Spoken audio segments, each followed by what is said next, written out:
오늘은 여로보암입니다. 여로보암인데요.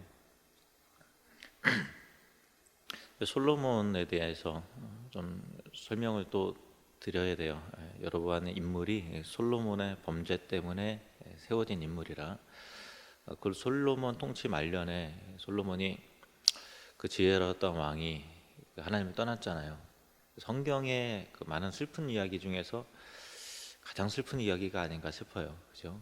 그 솔로몬이 하나님 떠나고 온갖 우상을 숭배하고 그렇게 했어요. 그래서 하나님께서 경고하시기 위해서 나라 안팎에서 그 솔로몬의 대적자들이 일어나게 하셨고, 여러 대적하는 사람들 가운데 한 사람이 바로 여로보암입니다. 본래 여로보암은 솔로몬의 신임을 받았던 사람이에요. 일을 하는 거 보니까 엄청 부지런하고 성실하게 일을 해요. 그래서 솔로몬이 눈여겨보다가 인물이구나, 내 사람 만들어야 되겠다, 이렇게 해서 그 큰 공사를 하는데 감독자로 세웁니다.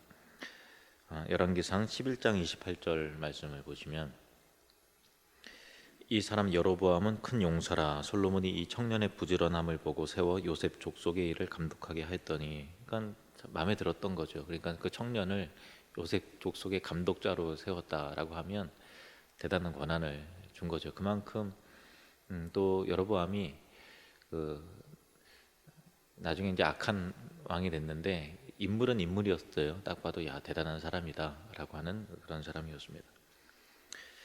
근데 그 여로보암이 솔로몬을 대적을 하죠. 신하가 임금을 반역한 정치적인 사건인데, 우리나라 역사에서도 그렇고 왕조 국가에서도 얼마든지 그 신하 중에 반역하고 또 하는 일들이 빈번하게 일어나지 않습니까? 하지만 솔로몬이 이것은 하나님을 등지고 우상을 숭배하는 결과로 나타났기 때문에 이것을 그냥 단순히 정치적인 관점에서 보면 안 되고 영적 관점에서, 영적 안목으로 살펴보아야 할 그런 내용입니다. 선지자 아이야가 옷을 12조각으로 찢고서 10조각을 여로보암에게 줍니다. 하나님께서 이스라엘 12지파 중에서 10지파를 너게 주겠다라고 하나님께서 말씀하세요. 그렇다고 여로보암이 하나님 보시기에 의로웠다는 뜻은 아니고요, 단지 솔로몬을 징계하기 위한 것이었는데, 아이야 선지자가 그런 내용을 여로보암에게 설명을 합니다. 그러면 여로보암 입장에서 그 솔로몬이 잘못했기 때문에 10지파를 나한테 준다고? 그러면 나는 그러지 말아야 되겠다는 생각 해야 되지 않을까요? 그죠?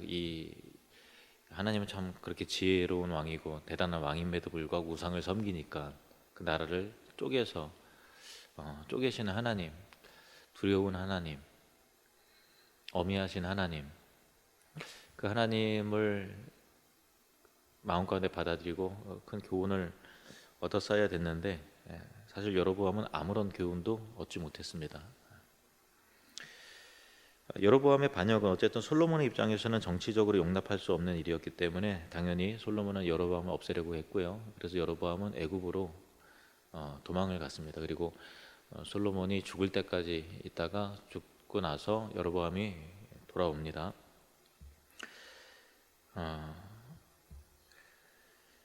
근데 이 솔로몬이 여로보암을 죽이려고 했고 여로보암이 도망갔을 때, 아까 이제 말씀드렸다시피 정치적인 그런 부분이지만 솔로몬은 이걸 정치적으로 보면 안 되고 영적인 부분을 깨달았어야 되는데 그러지 못했다라는 거예요. 이 나라가 하나님께서 왜 이렇게 대적하는 일들이 일어나고 이런 어려운 일이 있을까라고 할 때 자꾸만 정치적인 표면적인 부분에서만 해석할 것이 아니라 하나님과의 관계를 다시 점검을 해야 옳았는데, 솔로몬은 그렇게 하지 않았죠. 이것이 솔로몬의 아버지 다윗과 또 솔로몬의 결정적인 차이입니다. 솔로몬도 잘못을 많이 했어요. 밧세바가 간음하고 또 우리아를 죽이고 하는 그런 것도 그렇고 여러 가지 잘못을 했는데, 그때마다 나단 선지자나 갓 선지자가 옆에 있어서 하나님의 말씀을 전했고, 그때 그 선지자가 해주는 그 경고, 또 교훈을 마음에 새기고 회개를 했습니다. 그때마다 다윗은 돌이켰죠. 물론 범죄한 것에 대한 대가와 상하는 벌도 받긴 했지만 다윗은 늘 영적 조언자의 중요성을 알고 그 옆에 영적 멘토들을 옆에 두었는데 솔로몬은 그러지 않았어요. 솔로몬 주변에 솔로몬에게 영적인 상태를 진단해서 얘기해 줄 수 있는 사람이 없어요. 그만큼 그런 사람을 세우지 않은 거죠. 차단한 거죠. 이게 참 결정적인 실수입니다. 우리 삶 가운데서도 영적인 조언자가 있어야 되고, 내가 곁길로 갈 때 또 하나님의 말씀을 통해서 교훈 삼는 겸손함이 있어야 될 줄로 믿습니다. 어쨌든 여로보암은 이 솔로몬을 통해 교훈을 얻었어야 됐고, 또 솔로몬도 여로보암을 통해서 서로 교훈을 얻었어야 됐는데 서로가 아무도 서로에게 교훈을 얻지 못했어요. 대부분의 사람들은 자기 있는 그 죄와 어리석음에 대해서 생각하지 않고 그 결과로 생기는 어떤 상황과 또 심판과 형벌, 고난과 형벌만 모면하려고 하죠. 근데 내면적인 문제에서 시작이 된 건데 그 내면적인 문제를 잘 깨닫지 못합니다. 성경은 깨달음이 없는 사람에 대해서 이렇게 말해요. 시편 49편 20절 말씀. 시편 49편 20절 같이 읽겠습니다. 시작. 존귀하나 깨닫지 못하는 사람은 멸망하는 짐승 같도다. 존귀하나, 아무리 대단한 사람이라도 깨닫지 못하는 사람은 옆에서 보기에 아무리 부귀영화가 있고 참 능력이 있는 사람처럼 보이고 또 신분이 고귀하게 보인다 할지라도 깨닫지 못하는 사람은 결국 멸망하는 짐승 같다. 성경의 냉정한 평가입니다. 잠언 4장 19절 말씀. 잠언 4장 19절 함께 읽습니다. 악인의 길은 어둠 같아서 그가 걸려 넘어져도 그것이 무엇인지 깨닫지 못하느니라. 걸려 넘어졌는데 뭐 때문에 걸려 넘어졌는지를 파악을 못한다. 악인이 그렇다. 우매한 자가 그렇다. 어리석은 자가 그렇다라는 거예요. 그래서 저와 여러분은 우리 삶 가운데 걸려 넘어질 때가 있잖아요. 우리도 참 어리석고 미련하기 때문에 안 걸려 넘어지면 좋지만 혹에 걸려 넘어지는 그 순간 아차 싶을 때 무엇에 걸려 넘었는지를 분별해낼 수 있는 영적인 안목과 지혜가 저와 여러분의 있기를 주님으로 축복합니다. 솔로몬이 죽은 이후에 사람들은 여로보암을 불러왔습니다. 그러고는 르호보암을 찾아가서 솔로몬 때는 그 세금과 부역이 너무 무거웠다고 토로하면서 그거 줄여달라 그래요. 르호보암을 지난주에 했기 때문에 좀 일치되는 내용인데 다시 한번 좀 살펴봅니다. 그런데 르호보암은 거절을 하죠. 그들의 청을 받아들여서 백성을 섬기는 겸손한 왕이 되어달라라고 하는 국가 원로들의 요청을 거절을 하고 젊은 대신들, 왕이 강력한 정치로 왕의 카리스마를 이때 보여줘야 됩니다. 꿈쩍도 못하게 그냥 아예 기를 확 죽여버리십시오. 강한 왕의 이미지로 나라를 해나가야만 안정적으로 정치를 할 수 있을 겁니다 라고 하는 젊은 대신들의 조언을 받아들였습니다. 어쨌든 이 일을 계기로 나라가 갈라지죠. 그래서 에브라임 지파를 비롯한 10지파가 그 여로보암을 왕으로 옹립을 합니다. 에브라임과 므낫세 지파가 아까 얘기했던 그 요셉 지파예요. 그 요셉 지파의 감독자로 그 솔로몬이 세웠다 그랬죠. 근데 그 에브라임 지파, 요셉 지파를 중심으로 10지파가 여로보암을 왕으로 옹립을 하고 북왕국 이스라엘을 세웠고 르호보암 왕은 남왕국 유다 지파와 베냐민 지파 두 지파만 남게 되었습니다. 결국 아이야 선지자의 예언이 성취된 것입니다. 자기 마음대로 왕권을 휘두르려고 한 르호보암 왕은 참 우매한 사람이에요. 그 원로들이 한 얘기는 그냥 덕을 이루라는 그런 얘기가 아니라 하나님이 기뻐하시는 성경적인 왕을 이루라는 그런 의미거든요. 영적인 의미인데 그를 뿌리치죠. 그래서 세상의 방식대로 자기 왕국을 하려고 했으니 얼마나 어리석습니까? 근데 하지만 이스라엘도 우매하기는 마찬가지였습니다. 르호보암이 자기들의 요청을 거절하자 르호보암만 탓해야 되잖아요. 근데 더 나아갔습니다. 다윗과 우리가 무슨 상관이냐? 그 이세 지파의 분깃과 우리는 해당이 없다. 이렇게 해서 결별을 선언하잖아요. 그게 하나님께서 유다 지파를 통해서 메시아를 보내시려고 하는 그 다윗 언약을 다윗 언약과 하나님의 축복과 우리는 관계없는 방향으로 나가겠다라고 하는 하나님과의 결별의 선언이니 얼마나 어리석고 오매합니까? 그래서 결국은 르호보암과 결별하는 것이 아니라 다윗과 결별하고 또 다윗을 통해 주어진 하나님의 언약과 상관없다는 하나님과의 결별을 선언한 것이 되었던 것이죠. 그래서 어떤 이유로든 하나님을 떠나는 것은 정당화될 수 없다라는 것을 꼭 기억을 해야 됩니다. 우리가 신앙생활 하다 보면 정말 우매하고 어리석은 리더를 만날 수 있죠. 르호보암처럼 우매한 목회자를, 영적 지도자를 만날 수도 있다는 뜻입니다. 그리고 영적으로, 인격적으로 전혀 성숙하지 못한 장로나 또 권사를 만날 수도 있죠. 또 우리 교회도 신앙생활 하다가 무슨 이유에서는 계속 교회를 안 나오고 하시는 분들 이렇게 방문을 하고 또 신방을 하고 그래도 이제 마음을 돌이키지 않는 분들 보시면은 처음에는 얘기를 안 해요. 아무런 얘기를 안 하는데 계속 묻다 보면은 결국은 이제 하는 얘기가 시험 들은 이야기가 나오죠. 그래서 어느 권사님의 말 때문에 상처를 입었다는 등, 그리고 또 어느 장로님의 태도가 자기에게 큰 그 상처가 되었다, 실망감을 줬다. 그리고 또 뭐 제 얘기도 많아요. 저 때문에 시험 들었다. 그런 얘기가 있습니다. 그 때문에 이제 교회 나오지 않고 하나님 떠난 사람들이 종종 있습니다. 물론 이제 더 좋은 교회 찾아가면 오히려 다행이에요. 뭐 우리 교회가 제일 좋은 교회겠습니까? 그러니까 더 좋은 교회 찾아가면 그럴 수 있다고 생각해요. 그런데 어떤 분은 그 신앙생활 자체를 중단해 버리는 경우가 훨씬 더 많아요. 훨씬 더 많아요. 그러니까 시험 들게 한 미숙한 그 영적 리더도 분명히 잘못이 있죠.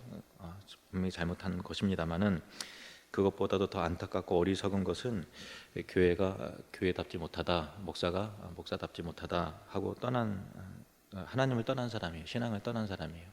교회는 안 떠나면 좋지만 옮길 수는 있다고 봐요. 뭐 못 견디겠는데 어떡하겠어요. 그럴 수 있죠. 충분히 그럴 수 있는데 그럼에도 불구하고 여러분이 정직하게 보셔야 돼요. 내가 하나님 앞에 예배 생활을 하고 있는가?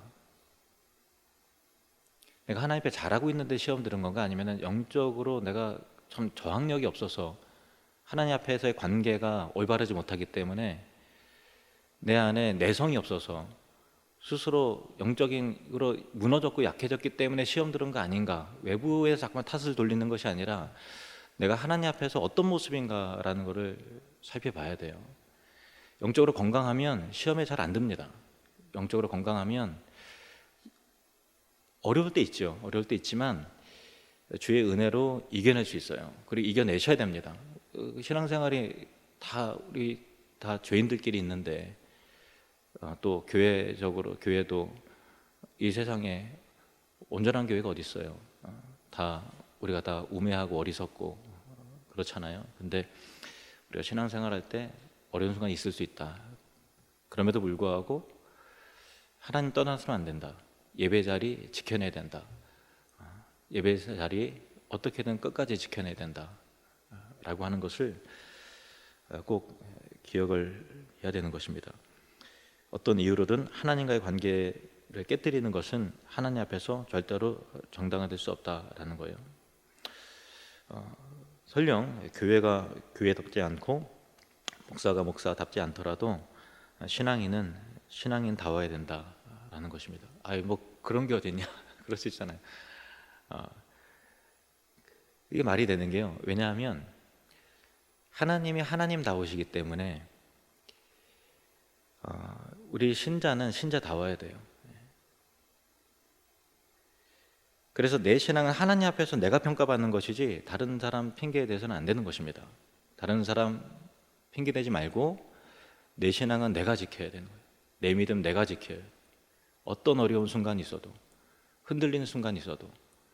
그래서 르호보암 왕이 잘했다는 거 아니에요. 잘못했어요. 근데 그럼에도 불구하고 다윗 언약과 우리가 무슨 상관이 있냐 하고 하는 그 일들은 더 악하고 더 어리석고 더 우매한 일이다라는 것, 우리가 꼭 교훈을 삼아야 하는 것입니다. 왕이 된 여로보암이 가장 먼저 착수한 일은 나라의 기틀을 바로 세우는 일이었습니다. 창업 군주로서 당연한 수순이죠. 그런데 나라의 기틀을 세우기 위해서 시행한 내용이 정말 얼굴이 화끈거릴 정도로 황당한 그런 내용이에요. 그 이스라엘에는 절기가 있는데 유월절, 그리고 맥주절, 그리고 초막절 3대 절기예요. 근데 절기 때마다 이스라엘 백성의 남자들은 예루살렘에 집결을 해야 돼요. 그래서 예루살렘 성전에서 절기를 하나님께 예배함으로 지켜야 되는 그런 거예요.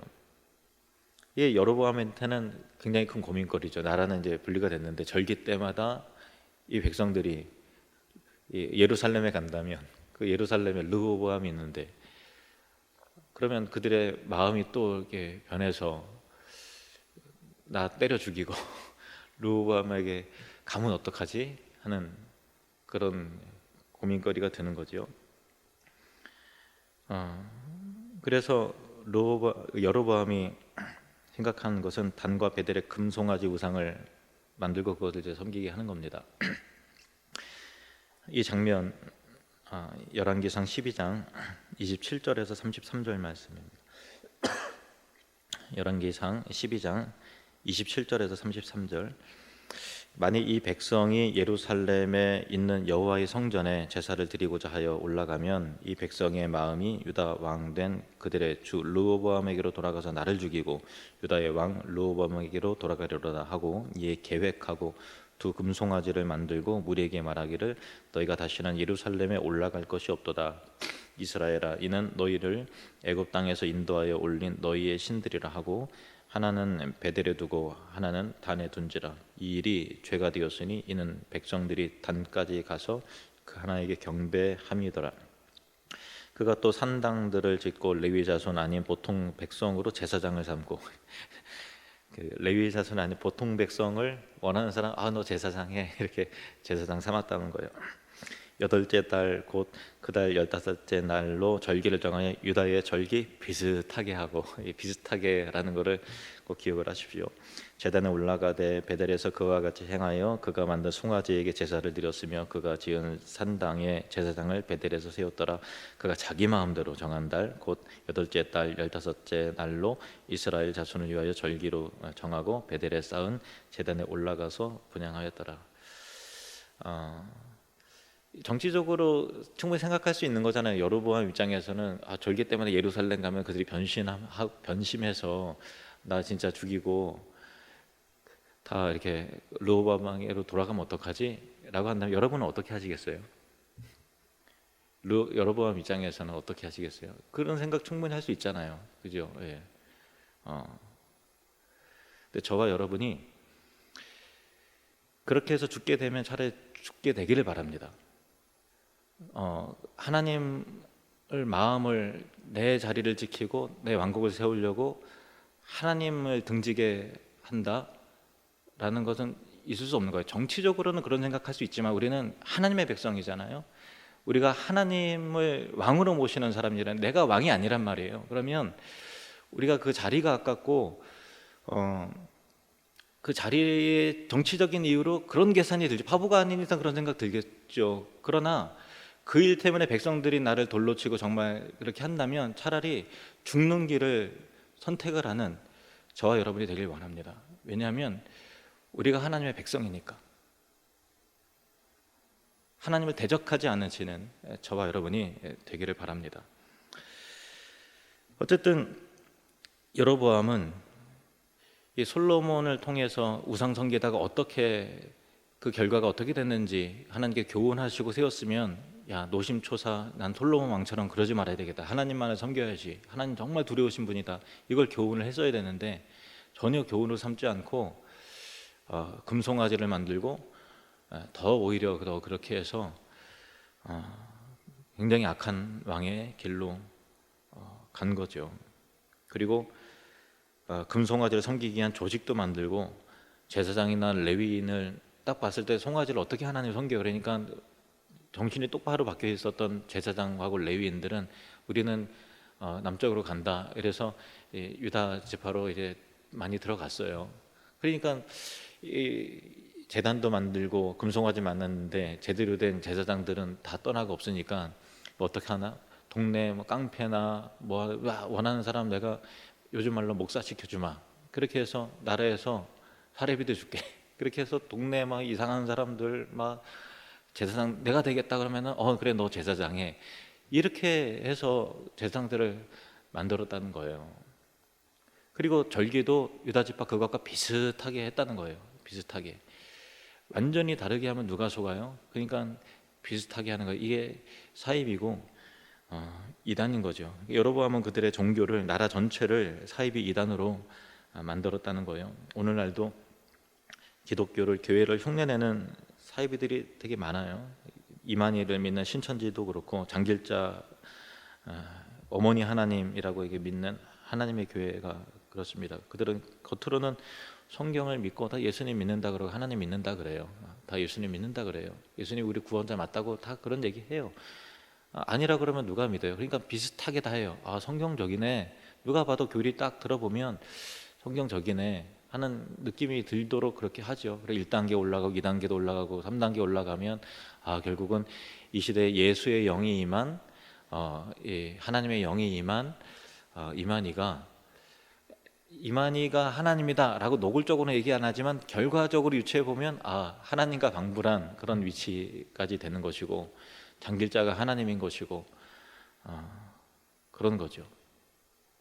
비슷해요. 완전히 다 틀린 게 아니라 결과적으로 다 틀리죠. 틀린데 초신자들이 듣기에는 오히려 더 성경적인데 하는 그런 느낌이 들게 한다라는 거예요. 최근에 이제 어느 목사님이 택시를 타셨는데 어떻게 다른지 교회 얘기가 나왔어요. 그러니까 내가 이제 크리스찬 목사라고 밝히진 않고 이제 교회를 다닌다라고 하니까 택시 운전하시는 분이 그 하나님의 교회 그 이단에 속한 사람이었나 봐요. 아니 왜 당신들은 유월절을 안 지키냐? 성경에 유월절을 지켜야 된다고 나오는데 유월절을 왜 안 지키냐? 왜 성경적으로 그렇게 안 하냐? 이런 얘기를 하더라는 거예요. 그래서 조목조목 설명을 해도 안 통하더라는 거예요. 성경에 나온 대로 안 한다. 근데 이게 유월절이라는 거는 이제 출애굽 당시에 그 본 기둥과 거기에 어린 양의 피를 바르고 또 구원의 예식을 지키는 것인데, 유월절은 결과적으로 뭘 말하냐면은 십자가에 달린 예수님을 의미하는 거거든요.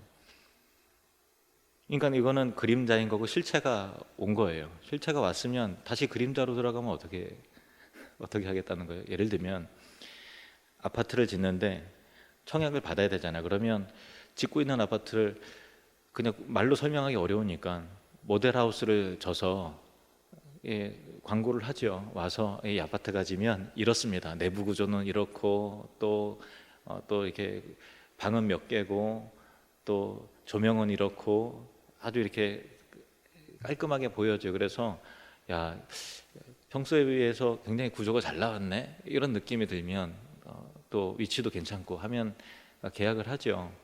그리고 나서 분양을 해서 아파트로 들어갔어요. 그러면 아파트 들어간 사람이 다시 모델하우스가 그리워갖고 그 모델하우스 가서 기웃거리고 합니까? 아니 모델하우스 아파트 다 지면 다 부시고 다 원상복귀 시켜야 되는 거 아니에요? 근데 모델하우스가 맞다고 아파트가 젖었는데 계속 모델하우스 얘기만 하면 본래 저는 아파트에 대한 관심이 없는 거예요.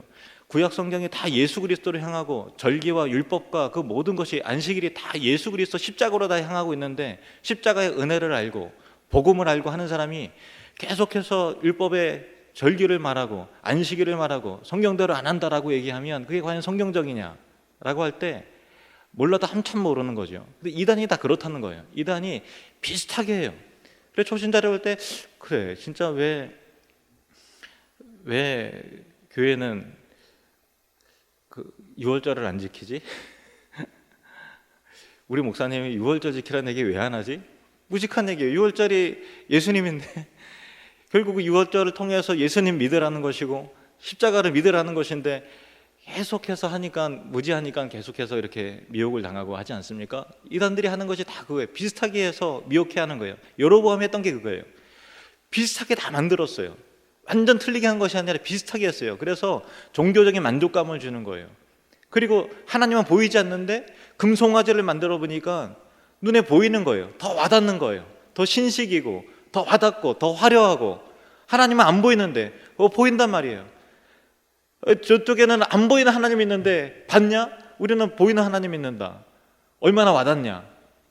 이런 식으로 미혹해 하니까 백성들이 다 넘어가서 그렇게 사이비 집단화가 된 것이죠.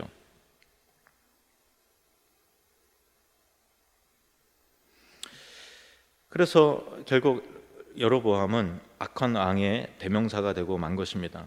이스라엘 역사에 악한 왕이 등장할 때마다 결국 똑같이 하는 말이 그가 여로보암의 길로 행했다. 그가 여로보암의 길로 행했다. 여로보암은 자기 나름대로 자기를 지켜내기 위해서 지혜를 동원해서 꾸민 일인데 실상은 하나님을 누구보다도 대적하고 사이비 교주가 되고 파멸을 초래하는 일이 된 것입니다. 자기 생각에는 지혜였지만 실상 자기뿐 아니라 모두를 망하게 한 어리석음이었다라는 것입니다. 열왕기상 13장 33절에서 34절 말씀 함께 읽겠습니다. 여로보암이 이 일 후에도 그의 악한 길에서 떠나 돌이키지 아니하고 다시 일반 백성을 산당의 제사장으로 삼되 누구든지 자원하면 그 사람을 산당의 제사장으로 삼았으므로 이 일이 여로보암 집의 죄가 되어 그 집이 땅 위에서 끊어져 멸망하게 되니라. 열왕기상 14장 16절 말씀 함께 있습니다. 시작. 여호와께서 14장 16절 시작. 여호와께서 여로보암의 죄로 말미암아 이스라엘을 버리시니 이는 그도 범죄하고 이스라엘로 범죄하게 하였음이니라 하니라. 아멘. 여로보암은 솔로몬의 범죄로 인해서 세워진 왕이었습니다. 그러면 솔로몬보다 조금 더 나은 왕이 되었어야 했는데 결과적으로는 솔로몬과 비교할 수 없는 더 악한 왕이 되고 말았습니다. 솔로몬은 나중에 전도서를 통해서 우리가 확인하게 되듯이 그가 돌이켰구나, 회개했구나, 그가 다시 겸손함을 찾았구나, 헛되고 허무한 것을 깨달았구나라는 회개의 흔적이라도 있는데 여로보암은 회개하지 않았습니다. 하나님은 여로보암에게 여러 번 교훈하시고 경고하셨습니다. 그러나 그는 귀를 기울이지 않았습니다. 그는 듣는 귀가 없었습니다. 듣는 마음이 없었습니다. 아까 살펴봤던 시편 49편 20절 다시 보시겠습니다. 함께 우리 자신을 향해서 말씀하시는 주님의 음성이라고 생각하고 주문 음성입니다. 같이 읽겠습니다. 시작. 존귀하나 깨닫지 못하는 사람은 멸망하는 짐승 같도다. 잠언 4장 19절 말씀 우리 마음에 새기길 원합니다. 시작. 악인의 길은 어둠 같아서 그가 걸려 넘어져도 그것이 무엇인지 깨닫지 못하느니라. 아멘.